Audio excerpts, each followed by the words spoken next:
record button, okay? And I'm gonna share my screen so that way you guys can get started with the presentation. So let's get that going. Okay. So the topic for tonight is belly fat and balancing hormones, okay? So what does belly fat have to do with hormones? Everything, okay? You can see here the little diagram that your sleep affects your belly fat. Your stress levels in your adrenals affect your belly fat. Your female male hormones affect your belly fat. Your insulin from your pancreas affects your belly fat. And your thyroid and growth hormone also affects your belly fat. So we're going to tackle a few of these things on a medical level, okay? So as you've all arrived here today, I want you to prepare for this next lecture by being fully present. I know sometimes we get distracted by things around us, but I want you to know we're here for you 100%. And taking that intention, I commit to learning about creating good habits today, taking the right action to serve my body so that I can my body protects me, heals rapidly, and keeps me looking and feeling great forever. So I'd like you to close your eyes and join me. Take a nice deep breath in through the nose. Open your mouth and exhale out. And if you miss that opportunity, do it one more time. Take another deep breath in and exhale out. Congratulate yourself for taking an hour out of your busy day to do something for yourselves, to learn something that's going to actually move you in the direction that you want to go into. So let's start by asking this question. What creates belly fat? So there are many factors here, guys. It's not just about hormones. The quality and quantity of your food can affect the production of belly fat. Environmental toxins, heavy metals, mold, all that can affect belly fat. You've got chronic illness and infection that can affect your development of belly fat. Gut dysbiosis, what does that mean? It means you have an overgrowth of bacteria in your colon, and that could be hindering your ability to lose weight. A lot of times patients will come to me and say, Doc, I've been like eating nothing, like 500 calories. I've been hitting the gym every day. I still can't get rid of it. There may be something else going on. There can be chemicals like heavy metals in your food, in your water, or pesticides, or even what you put on your skin, like your makeup, your body care products, the cleaning supplies, could be polluting the body, keeping you from losing fat. Some people will say genetics. I like to talk about genetics in the sense that the Pima Indians, so the Pima Indians live here in the low desert. And when they were not affected by Western foods, they were lean, they were muscular, they were healthy. And as soon as they consumed the Western diet, they became morbidly obese and started to have chronic diseases such as diabetes and heart disease. And the average lifespan of a Pima Indian is 35 years. So genetics can play a role. And so, but what we're talking about today is hormones. So let's just break this one down today. So the first mighty hormone that you all know about is insulin. And insulin plays a key role in belly fat, okay? Why? It's the master regulator. It drives up your blood sugar, it drives up your cortisol levels, and it puts everything that you eat into fat cells. So some of the symptoms you might have, let's say you say, well, I don't know, is insulin a problem for me? I don't know. Do you have fatigue? Do you crave sugar? Do you feel like your blood sugar drops late in the afternoon, like 5 o'clock, and you're like searching the pantry like a drug addict? That's me, right? You might find yourself at 8 or 9 o'clock in the evening looking for that second wind, right? Like looking for something sweet. You had dinner, everything's great, but you need something sweet. That can be a sign of insulin resistance, okay? So if you want a more objective look, what can you ask your doctor for? Check a fasting insulin level. It should be less than 5. Check your fasting hemoglobin A1C. It should be less than 5.5. And check your fasting blood sugar. It should run under 100, okay? You can also do this calculation. There's a link to that website. It tells you if you have risk for insulin resistance. It's basically multiplying your fasting blood sugar by your insulin and dividing it by by 22. You can also check micronutrient testing. A lot of times people have insulin resistance and they're dieting and they're low sugar, low carb, they're working out, but they just can't get that hemoglobin A1C under 5.5. They could be missing some nutrients. They could be B vitamin deficient, magnesium deficient, D deficient, chromium deficient, and these deficiencies can lead you to having insulin resistance. Now you can also check your waist to hip ratio. So if your waist is, let's say, 30 centimeter, 30 inches, and your hip is 40, you want to divide that.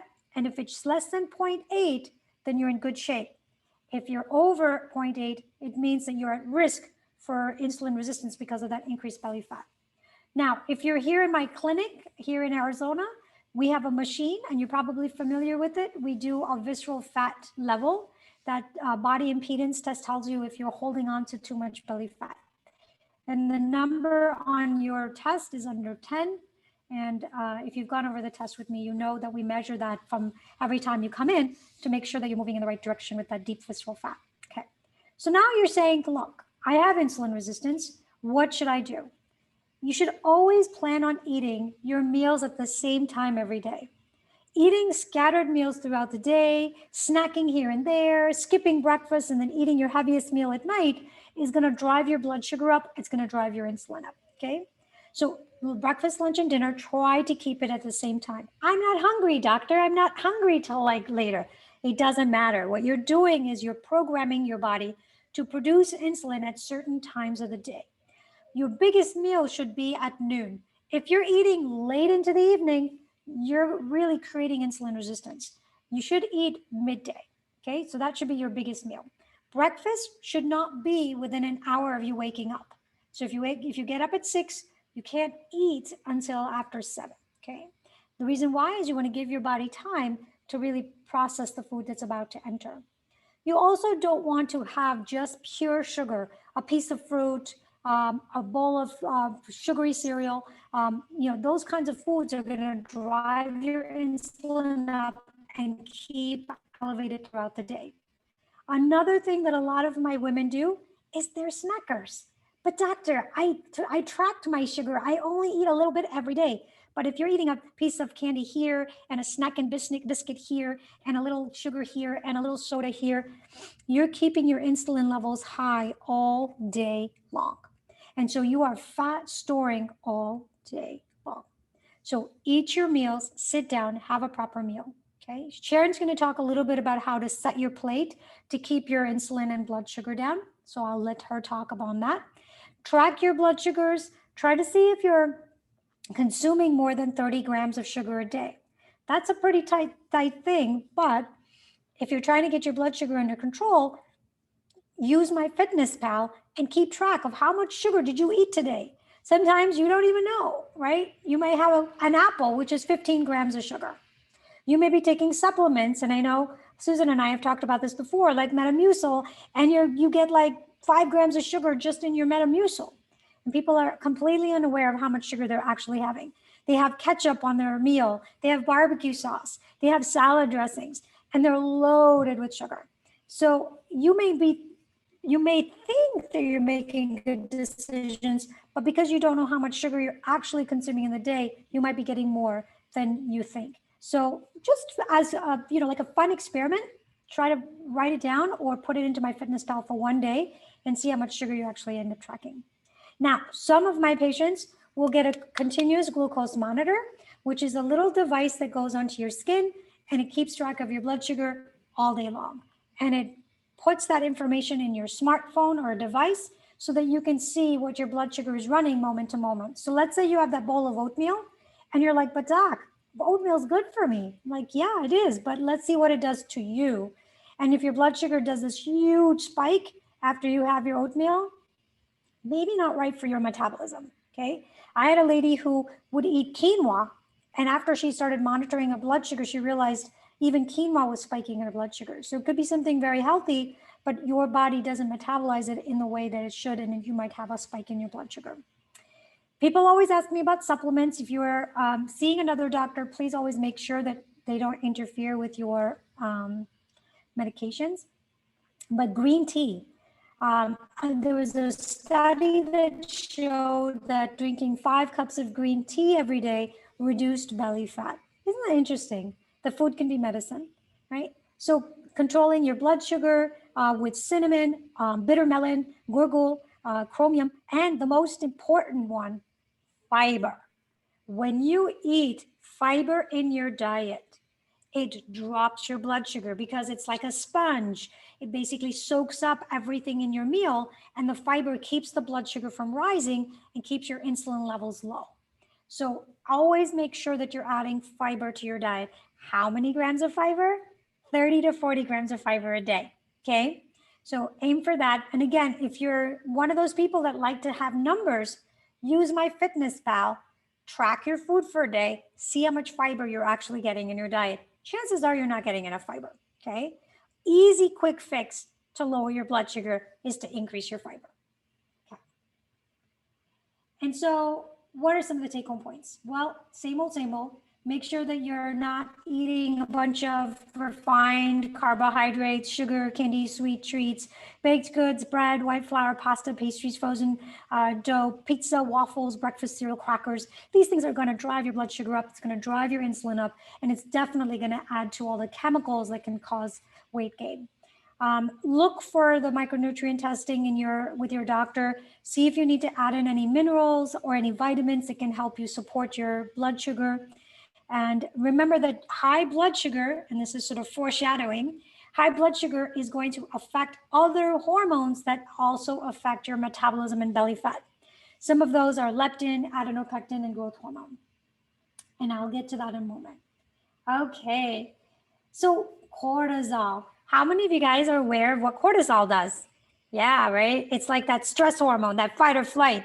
You know, you see something that angers you, upsets you, or makes you scared, automatically cortisol spikes. Guess what cortisol does? Increases belly fat. Okay, so every time your husband makes you mad, just imagine he's causing you to gain belly fat. So breathe through it, let it go, because we don't need that high level of cortisol all day long. We can't be on edge and be irritated all the time because it's only causing us to gain weight, okay? So we're going to talk a little bit about how you can lower your cortisol.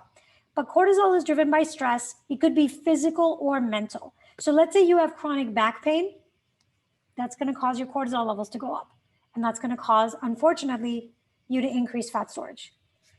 Let's say you have a chronic condition, autoimmune crisis, Crohn's disease, something that's causing inflammation in the body. That's going to cause stress, and that's going to cause your cortisol levels to go up. So when people are sick, they gain weight. You know, when they're in the hospital, they're dealing with something chronic, they gain weight. And it's not uncommon that sometimes medications can cause weight gain. And if anybody has asthma or autoimmune disease and they have to take prednisone, you know that's cortisol, that causes weight gain. So there are some limitations to what you can do if you're having to take prednisone, but if it's not a medication you're on, then think about some of these things. Like, how do you know you have high cortisol? You're wired, you're tired, you're Netflixing at 2 a.m. because you can't get yourself to go to bed. You find yourself gaining weight right around the middle, right? You're craving sugar. You have high blood sugar. You have heartburn. You have indigestion. You feel restless. You feel irritable. You feel like, picking a fight. You're always on edge. You're always running on that treadmill in your mind, right? That's high cortisol. So how do you know for sure? If you have a doctor that's willing to do some tests, you can check for some of these things. 4-point salivary test, check your cortisol first thing in the morning, check your cortisol midday, in the late afternoon, and in the evening. Your cortisol should go up at 8 a.m. and come down at 9 p.m. Okay. Some people have that second wind at 9 p.m. That's not good. That's high cortisol. That's going to drive you to gain weight in the middle of the night. So you need to work on shutting down the system at 9 p.m. Ideally, you should try to get in bed right when your cortisol levels are dropping. How do you know they're dropping? You're entering the fridge and the pantry for a second wind. That's your body telling you cortisol levels dropping. Do you want to mitigate it with food? And you say, no.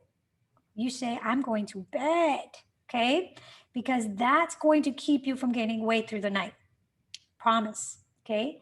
So in the beginning, it's hard. It's like sleep training a toddler.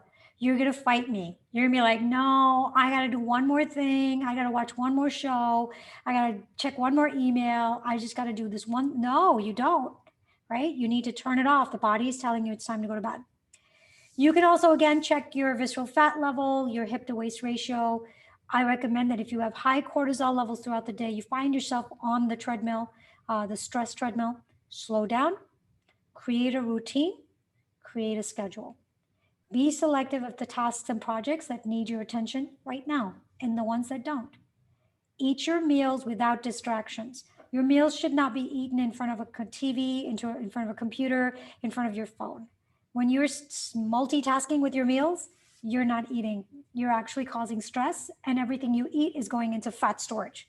Okay? So if that doesn't convince you not to eat in front of the TV, I don't know what is. So let's just get to the kitchen, sit on the table, eat mindfully. Again, with emotional hunger. A lot of times we find ourselves eating because we are mentally and emotionally hungry. So ask yourself, what is the emotion that I'm trying to feed? Is it fatigue? Is it boredom? Is it stress? Is it anger?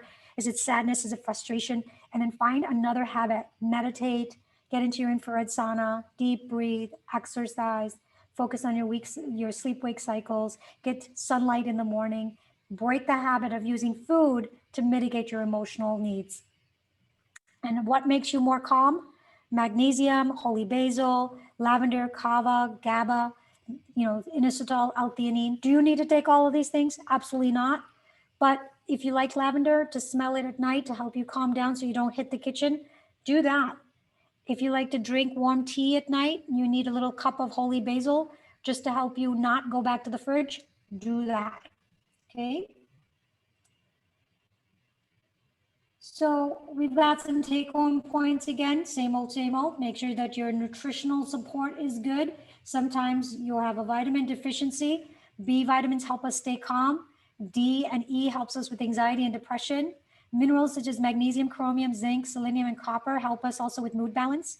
And then of course, good amounts of protein in your diet will help you with mood as well. So don't worry, don't have to write things down. It's just, I'll give you these slides. Did you know that your belly fat isn't just fat? It's actually an organ that produces hormones. So your fat is also producing hormones that signal weight gain and appetite. And these are called adipokines. Okay. So your belly fat is actually an active organ making leptin and adrenopectin. You can actually ask your doctor to check your levels of leptin and adipoctin. If you have high leptin levels, that means you're not going to be able to stop eating. It's that stop eating hormone. It tells your brain you're full. You know how like you have a kid who can eat like one bite of ice cream and throw the rest away, and you're like, oh my God, how does that one do that? Or you have a piece of cake and a kid takes one bite of it and he's done or she's done, and you're like, I got to clean the plate. I got to lick the icing off. That is leptin. If you have leptin resistance, you don't have the ability to stop eating. You don't have that stop eating hormone that's working for you. And that comes from visceral fat. And adrenopectin helps us regulate insulin, and that comes from fat. So when we have, it's sort of this vicious cycle. You have more belly fat, you have dysregulation of these hormones, you can't stop eating, you crave more sugar, you have more belly fat. So it's this weird cycle that happens when you have these hormones. You can check these levels. And if you do have high levels of leptin or adrenopectin and you're trying to regulate them, consider intermittent fasting, eating in a narrow window of 8 hours of the day between 10 and 6, if that works for you. If you can't do 8 hours, do 12 hours. Eat between 8 a.m. and 8 p.m. And don't eat after 8 p.m. or before 8 a.m. And then every so often move the time clock a little bit closer and closer so that you're going 8 hours and not 10 or 12 hours. Try to go with an anti-inflammatory, whole food, plant-based diet. Eat real whole food. If it's alive, eat it. If it's lost its life and it's been on a shelf for a long time, or it's been in a factory and it's been processed, don't eat it. If you can identify it in a garden or a forest or a farm, eat it. If it's been processed in any way, it's lost its real life, then it's not good for you. It's going to cause a lot of inflammation and it's going to make you sick. So Fruits, vegetables, seeds, nuts, beans, legumes, whole grains, and some saltwater fish, some cold water fish like salmon is good to add to your diet. You say, what about eggs, dairy, and meat and poultry? It's at the top of the pyramid. It's the littlest part of your diet. So if you can kind of do a more Mediterranean diet and a whole food plant-based diet where half or 80% of your plate is plants and 20% or around that is animal, then you should be pretty good. High intensive interval exercise, and maybe Kim will join us today and she'll talk a little bit about that. But that's just making sure you're working out for short bursts, very fast, and then slow. 2 minutes of real intense, 1 minute of slow. 2 minutes of real intense, 1 minute of slow. A study in men showed that when men did 8 minutes of high intensive training, they lost more belly fat than men that ran for an hour, okay? So cardio is not your friend. High intensive interval training and weight training is going to be your friend here. Sleep paramount. If you don't sleep, belly fat goes up. Again, good fats. If you're not eating good fats, omega-3 fats, almonds, walnuts, salmon, avocados, you're going to increase this abnormal production of leptin, and you're going to have low levels of adenopectin. So think about your fats and see if you can go more with the omega-3 fats. Thyroid. How many people have concerns about their thyroid? They have fatigue, hair loss, constipation, weight gain, and even depression can be a sign of low thyroid. Talk to your doctor, make sure you get the proper test done. You shouldn't just get a TSH. You should get a TSH, free T4, free T3, reverse T3, and antibody levels to make sure that you don't have low thyroid. If you have low thyroid, try to figure out why you have low thyroid. Do micronutrient testing, check your stool for overgrowth of bacteria, look to see if you're eating foods that your body is allergic to or sensitive to, and then check out stress, because stress can shut down your thyroid. So, look for upstream potential toxicities to your thyroid. This can be pesticides, heavy metals, gluten has been associated with low thyroid, medications, infections, stress. People don't like to give up gluten, I understand, but there was a study that found that 33% of people that had a low thyroid had gluten sensitivity, okay? So this is a busy slide, but these are foods that help improve your thyroid. And I'll give this to you. So just remember to improve nutrients in your diet for thyroid hormones. And then here comes that big sex hormone effect on our female metabolism. When you go through your 30s and your 40s, your progesterone levels drop. When you go through your 40s and your 50s, your estrogen levels drop, and then your testosterone level drops. And all three hormones help regulate belly fat. And unfortunately, when we go through menopause, it sort of sinks us into this slow metabolic weight gain hole. It can cause sleep disturbance, low libido, fragile emotions, sagging skin, sagging everything really, right? Wrinkles, poor healing. You might injure yourself more and it takes longer for that ankle sprain to resolve itself. You find that your muscles aren't as strong as they used to be. So if you have a primary care doctor and you are not sure where you are, now if you're postmenopausal and you're not taking hormone replacement therapy, you're already postmenopausal, checking levels isn't going to help you.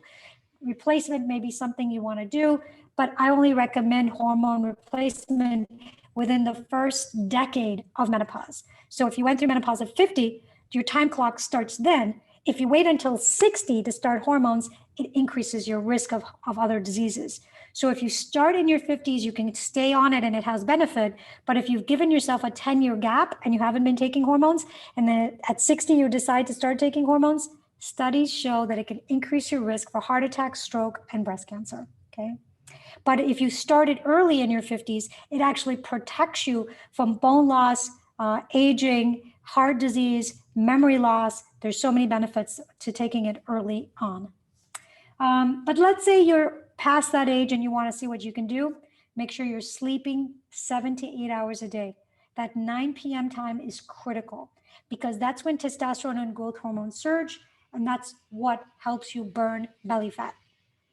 If you're not sleeping at midnight like Cinderella, you're going to lose your magic, okay? You're going to drop your testosterone levels and growth hormone, and you're not going to be able to burn belly fat. The other thing that increases testosterone and growth hormone, exercise. okay? HIIT training, weightlifting increases testosterone growth hormone. Those hormones drive you to use belly fat. And if hormone replacement therapy is appropriate for you, of course, you can talk to your doctor about that. If you need foods that help support your hormones, here's a very busy slide for that. And so again, with hormones, make sure that you're optimizing your nutrition, because if you're not getting the right minerals and vitamins that help with hormone regulation, you're going to be disadvantaged. So that's really everything from the science of how hormones drive up weight and change metabolism. And my advice to you is we're always a work in progress, okay? Love your body the way it is today.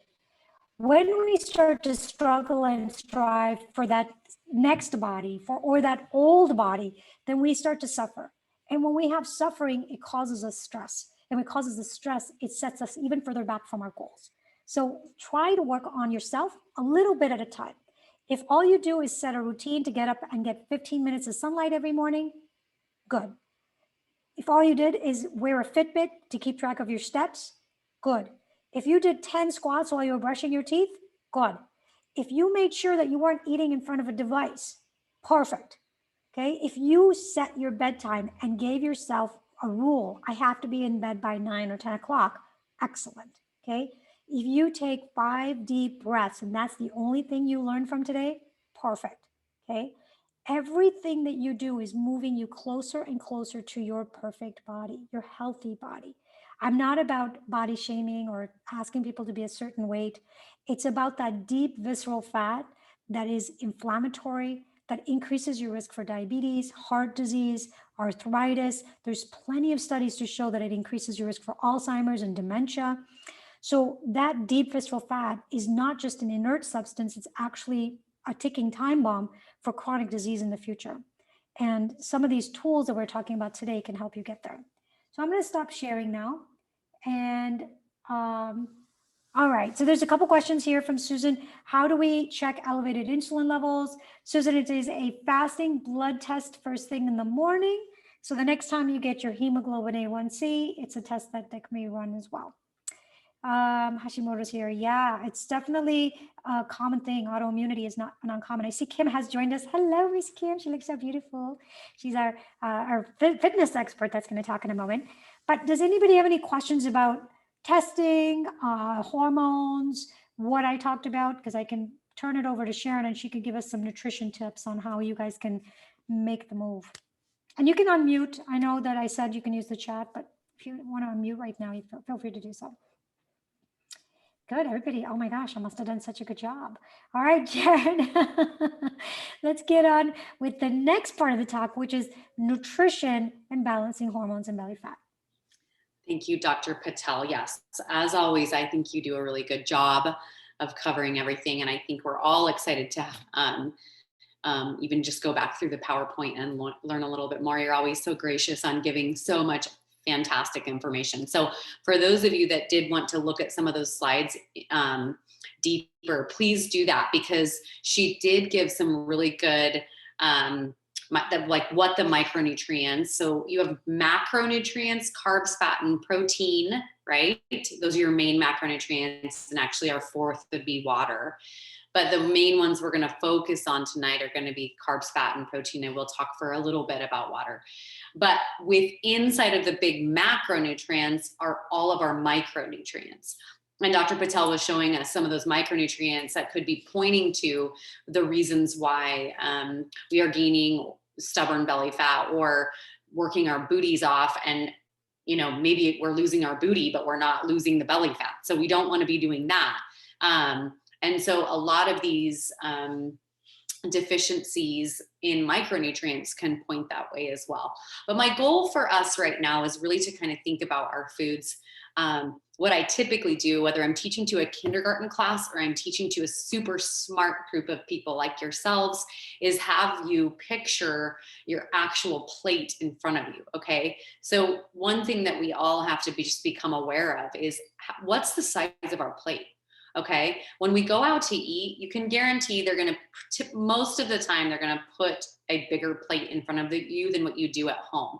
So a tip for going out and eating and controlling these, the portion controls, because that's ultimately going to help us control our sugars, which, as Dr. Patel touched on first, the master hormone, which is insulin. It's something that, if you've worked with me before, and I see some familiar faces on here, if you work with me before, one of my main pieces of education is teaching you how to control those blood sugars. I really believe that over the 13 years of doing nutrition counseling and deep nutrition counseling, my clients that get the most success in whatever their goal is, whether it's losing belly fat, which I feel like a lot of people come to me, and everybody's in the business of losing a little bit of fat and gaining a little bit of muscle. Dr. Patel and I call it body composition shifting. It's not so much about let's just lose the weight, because we don't want to lose muscle weight. We want to lose the right kind of weight.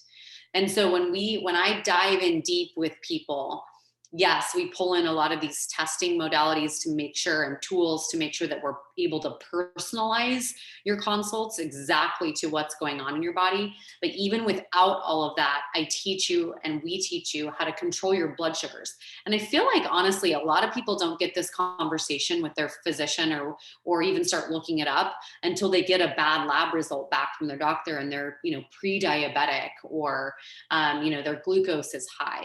And I really, really believe that if we learn how to control our blood sugars now, you really can do a really good job of being preventative, that you won't have to go down those roads of getting a blood test back where your A1C is a little bit high, or your fasting insulin is too high. Okay, so controlling that master hormone insulin is numero uno in my book. And when you look down at your breakfast plate, or your lunch plate, or your dinner plate, or even your small snack, I want you to be thinking in threes. I want you to think in carbs plus fat plus protein. Okay. Right now we're in a big, I think about, I don't even know, 8 to 10 year stretch of carbs being the bad guy, right? Everyone thinks that carbs are the cause of making us fat. That is not true. I love carbs. I actually have a shirt that says I love carbs. I love carbs. We all process carbs differently, but we all are smart people and know the difference, that smart and slower carbohydrates are going to be better than the fast carbs. So the fast ones that break down really quickly into straight sugar are going to be your highly processed carbohydrates. Okay. What we're really wanting to load onto our plates is what Dr. Patel was saying, are our foods that are real. That's what we want to see on our plates. We want to see the foods that are actually real. The less processed, the better. Is it realistic every single day and every single, meal that we eat?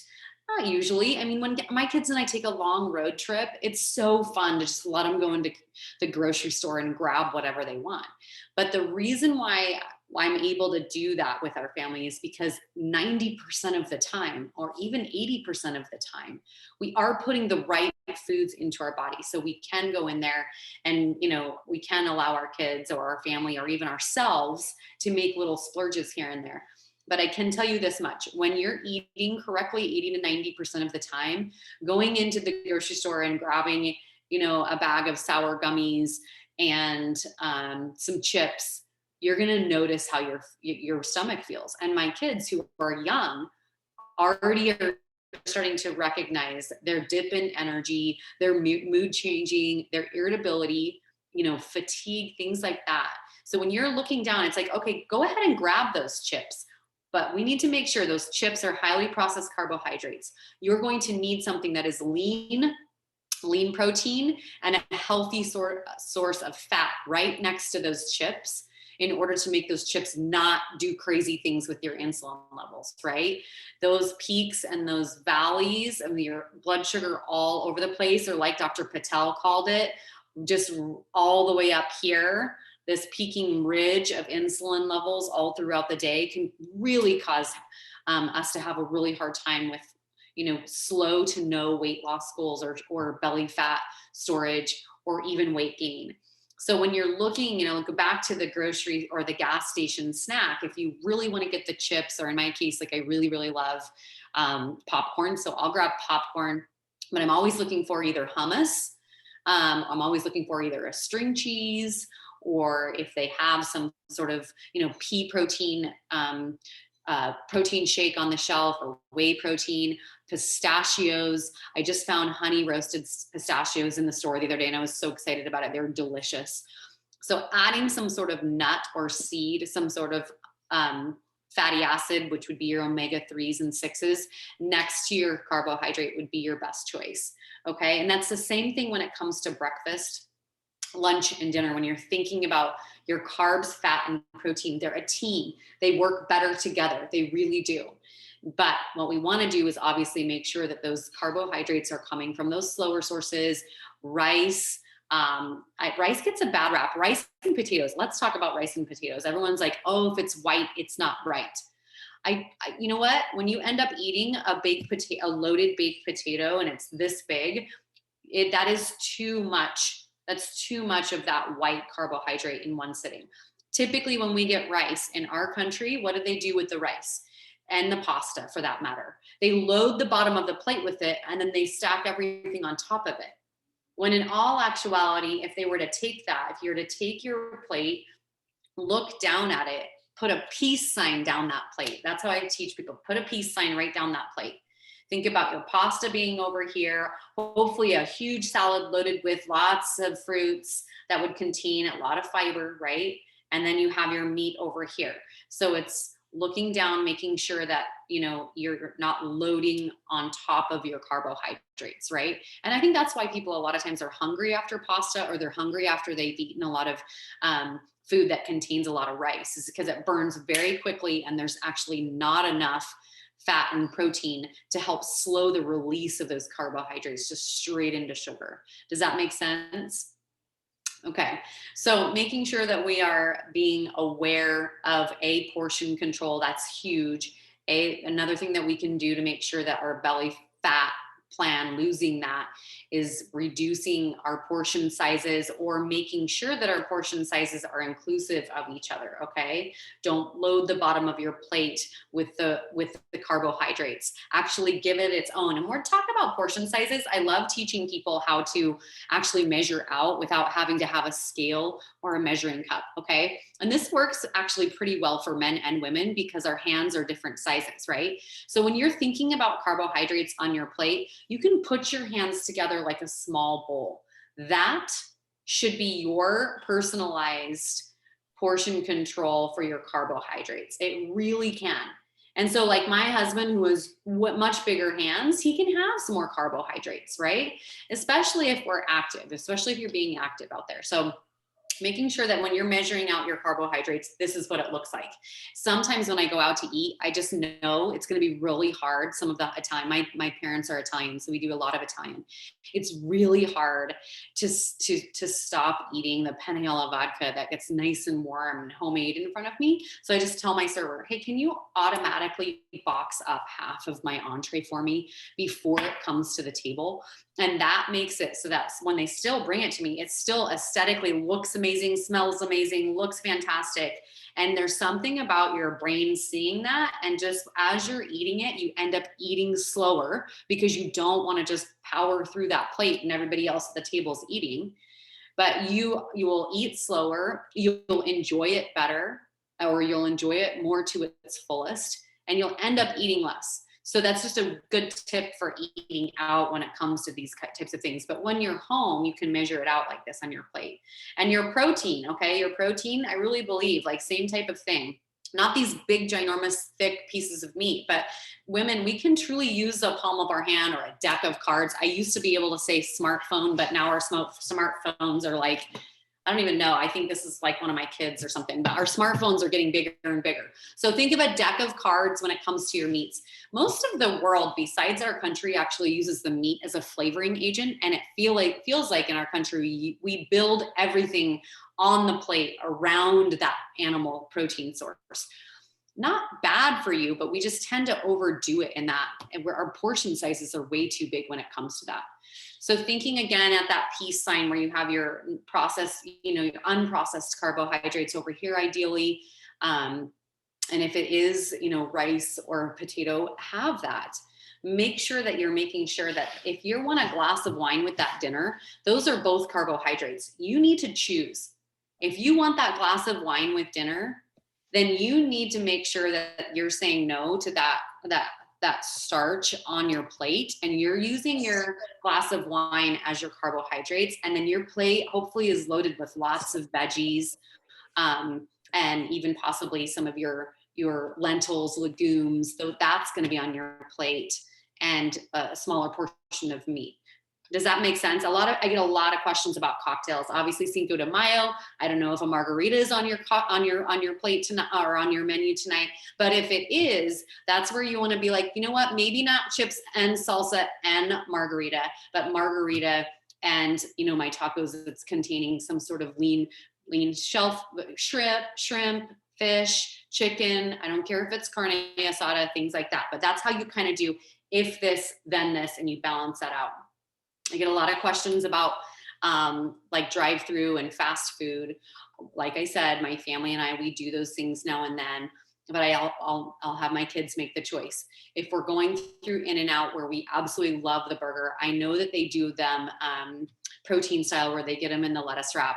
We actually love, there's something about holding a burger in a bun, okay? Hold the burger in the bun, but since you're having the bun, skip the fries. Now, if it's a place where you have to have the fries, that's when you make the choice on having your burger wrapped in the lettuce wrap. And you can make your decision. If I want this, then I need to make this choice over here on this side. And it doesn't feel as restrictive, okay? So those are just some little tips and tricks on how to continue to stay on your plan to hopefully lose a little bit of the belly fat, keep our hormones in check, all while still doing real world things, because we're realistically, I would love to teach you all how to walk into the backyard of a backyard barbecue and know, you know what? I want my friend's potato salad. It's the best in the world. Have the potato salad, but know that that's going to be your carbohydrate. So you need to watch your cocktails. Okay. Or make sure that you're not having a huge pile of fruit right next to that. And we're doing carbs upon carbs upon carbs. Make your choice on your carbohydrates that night. Okay. And then you're able to enjoy it within reason. Yeah. So that was think in threes. Slow down. I know Dr. Patel talked about this as well. Slow down and eat. Chew your food. The majority of people do not chew their food good enough. And that's one of the things that I notice, that people end up eating too quickly, eating too much, is that they're just in a rush. Sit down, acknowledge the fact that it probably took hundreds and hundreds of hours for the food to even reach that plate in front of you, whether it was growing that animal, using, that the farmer that was growing it in the fields, the companies that trucked it into us. It's almost overwhelming sometimes when you sit in front of a meal, how many hours it could have taken to get all of that there, man hours and hours by that animal itself. So acknowledge it, be grateful for it, turn those screens off, pay attention to what you're eating. And pay attention to, are you grateful for what is in front of you, and not just eating on the fly all the time and then you're not chewing enough. So slow down and chew your food, turn your screens off. And then just some metabolism boosters when it does come to like the foods. And this is I think I'll wrap up with this. Metabolism boosters, the cayenne pepper, that's a huge deal. Dr. Patel talked about green tea, phenomenal matcha powder. Does carry some caffeine, so be careful with the caffeine sensitivity. Try to get your caffeine before the sun is up, straight up. That's when I tell people, go for the caffeine in the morning within reason, and then try to go for the decaf in the afternoon. You can still get really good decaf green tea that still has the benefits of just metabolism boosting benefits. There's some seaweed out there, actually. If you love your sushi, there's some seaweed. There's also, like, when you walk into these Asian markets that are amazing. I mean, the aisle of seaweed's phenomenal. If you like seaweed actually is a metabolism booster. So do those kinds of things. Working out on an empty stomach. If you're working out, like if you're going for a walk in the morning, walking your dog, those are times where that's good on an empty stomach. The HIIT training that Dr. Patel is talking about, which is absolutely necessary, possibly consider having something small on your stomach to get some glycogen stores going. So I always tell people maybe a little packet of applesauce. That's a great thing to do before doing some sort of a HIIT training. It's bioavailable, meaning it gets blended, it's ready to roll, and try to find the applesauces or those types of things with no sugar added to it. It's the real deal. half a banana would work just as well. And the last thing that we really, really shouldn't miss talking about is hydration. Absolutely key. Okay. Everyone's like, oh, drink eight glasses a day. You know, I think that's a personalized thing as well, but pay attention. If you ever get on one of the scales that Dr. Patel has in her office or one of my scales, we want to make sure that your water is upwards 60 to 70% of your body weight.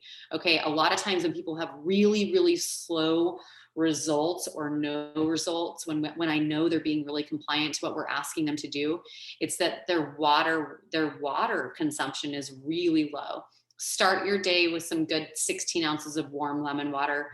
Lemon becomes medicinal at the 1 to 2 tablespoon mark. So cut that lemon in half.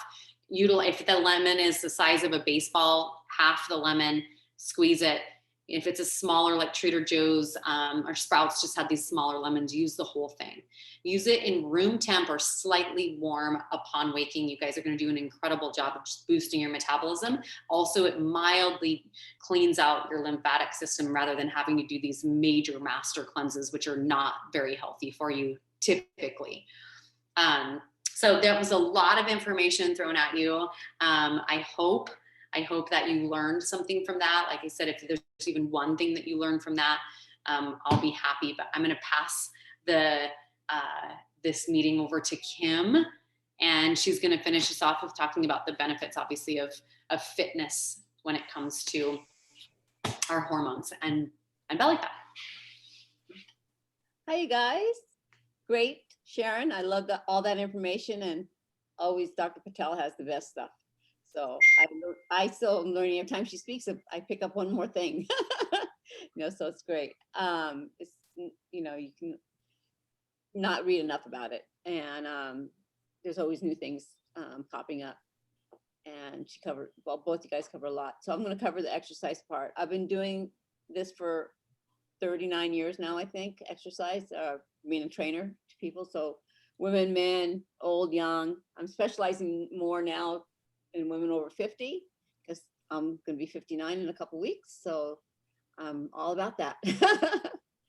And one of the biggest things is muscle. So as we've aged from 30 to 40, 50, 60, by the time we hit about 60 years old, we've already lost a couple pounds of muscle. And that means your metabolism, just if you didn't do anything else, you've probably decreased your metabolism by 200 calories. So if you ate the same things when you were 30, when you're eating at 50, over time, you're going to gain weight, because your metabolism is about 200 calories slower if you haven't done any weight training by the time you hit 50 years old, 55. So how do we get that back? You just have to start moving. You got to start lifting some resistance. You're either your own body weight, push-ups, squats. Start out doing, like I just told a client yesterday, every time you go pee, do 10 squats. You'll get to, because she goes pee, because she drinks a lot of water, you'll have 100 squats at the end of the day. And that will help, because she wanted to work on her bikini bottom.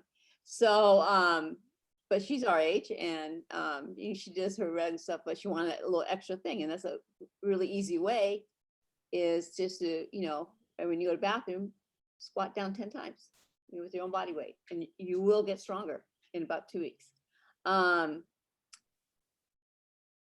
Dr. Patel talked about HIIT training. I'm going to be honest here, I'm not a big HIIT trainer, because I do weight train, and I do push-ups, I do weights, I do all this stuff. And I'm a runner, but I've always been a long distance runner. So that's me. I do long distance run, and I walk.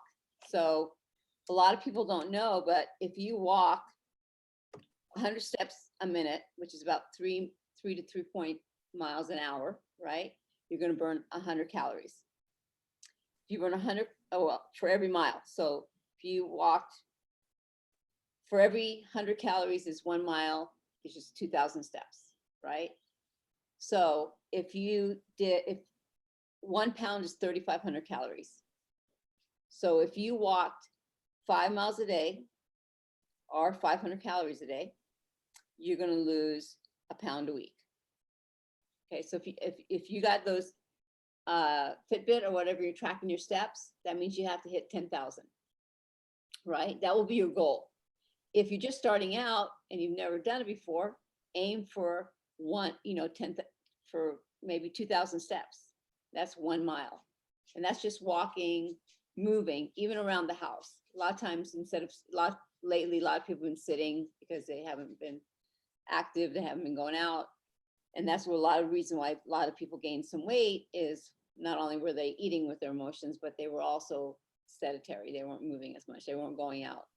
But a simple, like I like to start some of my clients that have been inactive for a long time.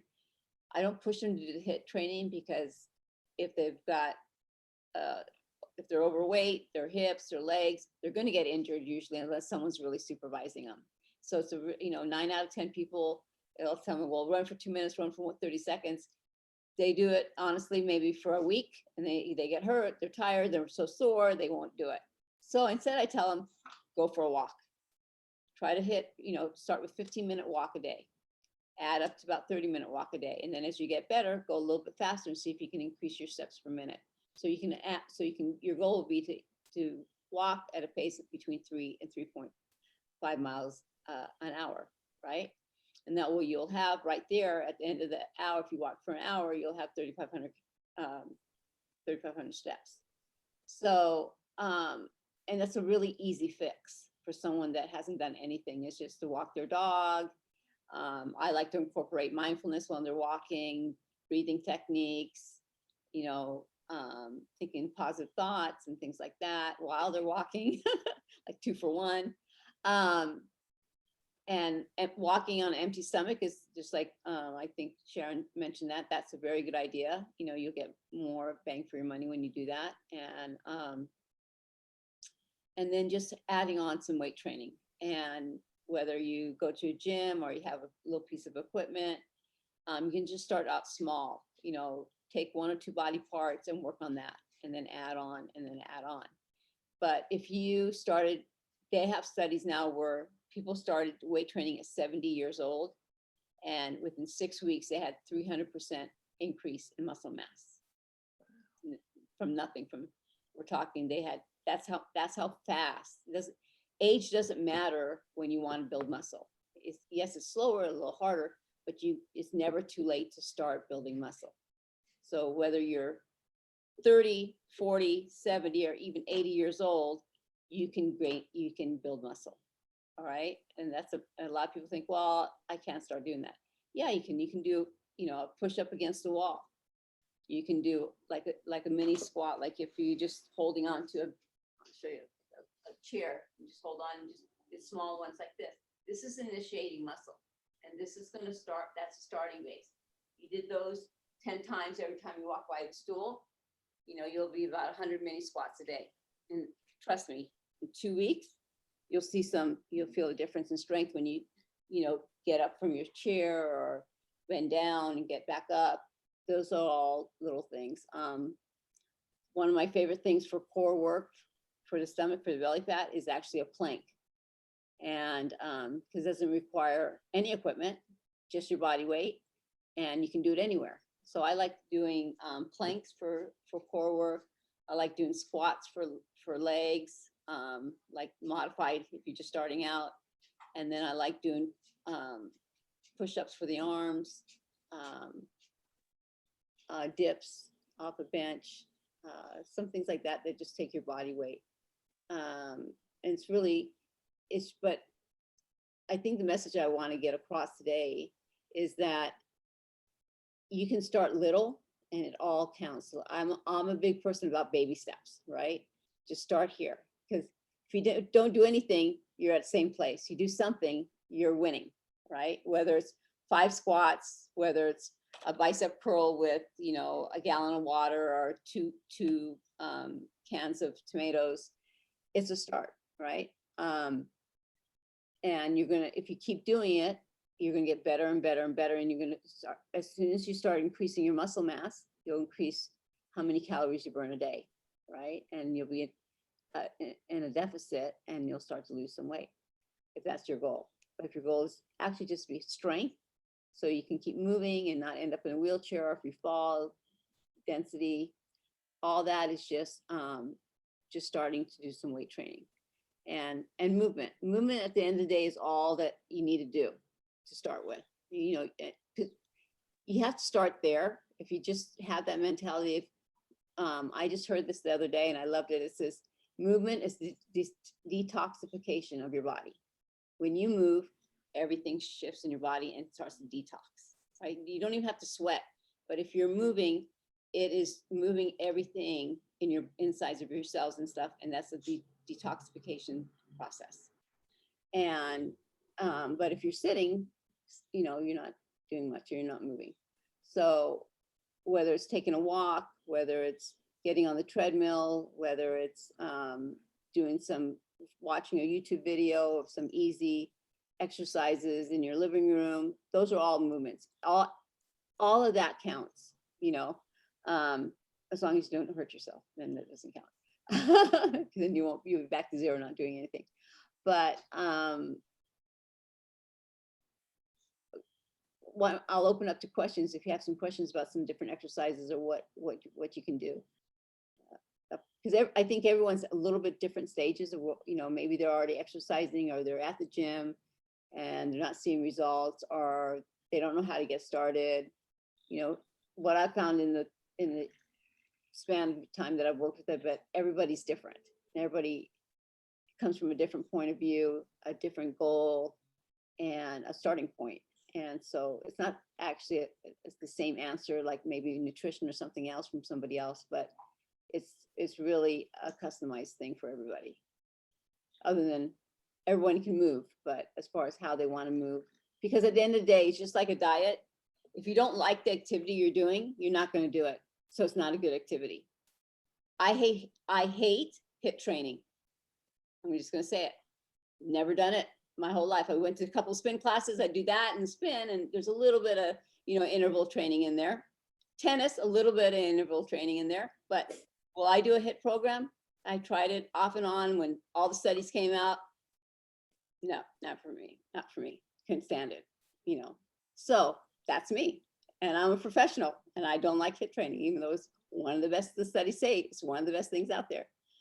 I don't have a problem because I do other things.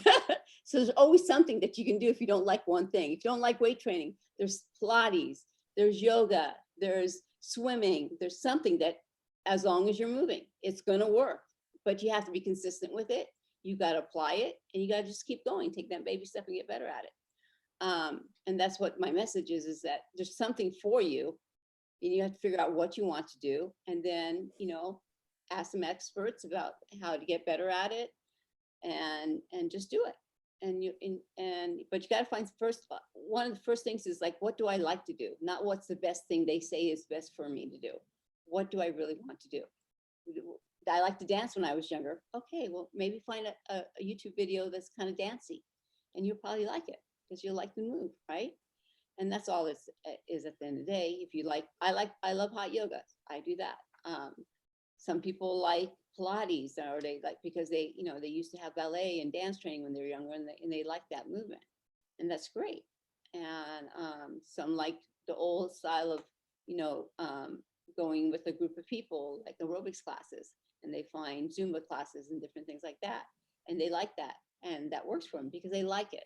So I'm one of those weird ones that I like weight training by myself in the gym. You know, so I don't need anybody. I can do it, and it works for me. And that's why I said everyone's different, and you can do a combination of things. You know, if you're really set on some goals, like how can I get there faster, even though I don't like it, but then you decide, you know, the pain, the want is higher than the pain, right? And then you do that. So how about some questions? Let me see what we got here in the chat.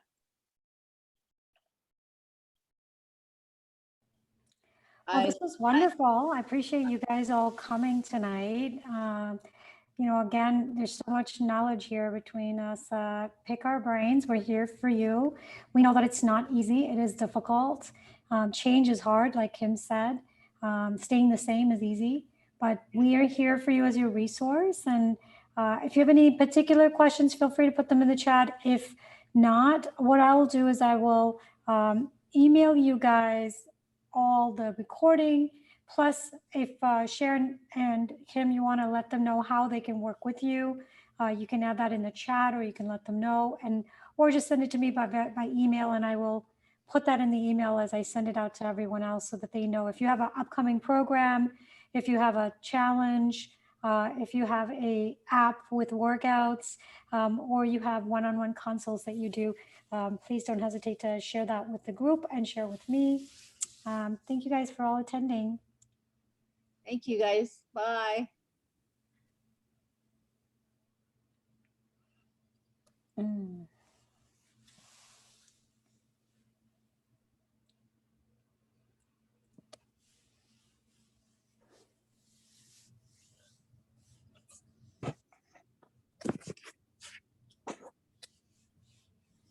That's good. So we had a pretty good showing, ladies. Thank you so much for your time tonight. Kim, I had said earlier that we were going to donate things to the COVID India, so hopefully you're okay with Yeah. that. It's just Good. doing some good in the world, right? I know, it's good karma, right? Yeah, that's it. Uh-huh. Good. Yeah. Good. Okay. Well, thank you, ladies. I'll let you guys go tonight. Thank And then we'll you. catch up maybe some other For time. everything. Always Um, seeing you, Kim. Oh, Mary said, any suggestion on things for people with limited mobility and breathing issues, Kim? Yeah, some of the best things for that is actually like breathing exercises, and then some yoga moves, right? Some little like easy basic, because with mobility, might want, like, whether it's upper body or lower body, do some stretching and some range of motion movements, because again, you're going to promote circulations as you move, right? So maybe all depends on what your mobility issues are, but if it's your lower body, move your upper body a little bit more. If it's your upper body, move your lower body a little bit more. Even it's like they have chair like yoga moves now that you can do right off the chair. Same with weight training. You can have a couple dumbbells, and if it's, you can do your arms, you can do your arms, and it all of that still stimulates your inside as you're moving. So it's going to benefit you, right? So if you want to send us a message on like exactly what your limitations are, I can give you probably some better suggestions, and I'd be happy to have it. Yeah, I agree with you. I think that a lot of times, if people have lower back issues, they can't get down on the ground, or they can't do a lot of the yoga moves on the floor. So there's so many modified yoga exercises on YouTube. So if you've got access to the internet, clearly you do because you're here today, go on and look up chair yoga YouTube. And then you'll see that there's some very simple, very easy postural moves. A lot of times it's just raising your arms up as far as you can. And again, knowing your limitations if you're not able to get them all the way up as you inhale and as you exhale, right? Inhale, exhale. You might do a twist. So inhale, exhale, inhale, exhale. You may do a cat cow so that you're inhaling, opening up your chest, exhaling, rolling, and lowering your chin to your chest, and opening up your chest as you inhale. Exhale as you bring your chest to your chin to your chest. You can do simple head rolls. You're sitting in your chair, you're just moving your neck from one end of the room to the other, or you're turning your head from one side to the other, or you decide to do shoulder rolls, right? So you're just starting there. And you're creating mobility, and like him said, you're increasing circulation, but you're also creating habit. And part of it is just once you do something repeatedly over and over again, then your body starts to love it, starts to increase circulation, increases endorphins, gives you the energy to do more. Yeah. And then you can even do simple, stand up, sit down. So, again, that's a really good exercise. She talked about 10 little mini squats. You sit down in a chair, stand up, sit down in a chair, stand up. If you can do that 10 times, that's also using that whole large muscle group in the back of your leg and the front of your leg. So something as simple as standing and sitting can be a good start too. What do you think, Kim? Holding on to something and marching, like you're just holding on and you're just doing this, right? Just moving your legs. So you don't have to worry about balance or anything, but you just do that same motion, and you start maybe 10, 5 on each leg, and you come back to it again, and maybe twice a day you start with 10 step, and I call them marches, right? And they're activating all those muscles that you need when you walk, right? So, and you get stronger. I mean, it doesn't, because you're lifting your leg up, down. It's like a step up that you're holding on. Because I have a 90-year-old, he's 93 now, and we do marches. We started with 10 marches, and now he does squats with, and so he's getting stronger. So his goal was, not to be, so he can get from his walker up the steps by himself, because he didn't want to, his walker was like, had to leave at the bottom of the steps. So it took a couple months, but we're strong enough to not have to use this cane to get up on the steps. So but it's just like getting started and taking it slow. Yeah, our pleasure. Yeah, thank you so much. Yeah, sometimes life can be hard and progress can be slow. Yeah. And just one step at a time, one step at a Every time. step. You'll be surprised if you just start like with one thing. Like she said, whether it's turning off your electronics at 9 o'clock, whether it's squatting 5 times when you go to the bathroom once a day, all these little things all add up, watching your fiber, pick one number, right? Throw it across the board. Sounds good. Well, thank you guys. Have a great night, and I'll see you next month on first Wednesday of the night. Maybe you'll join us there for Sleep and Stress. Thank you, Kim. You're welcome.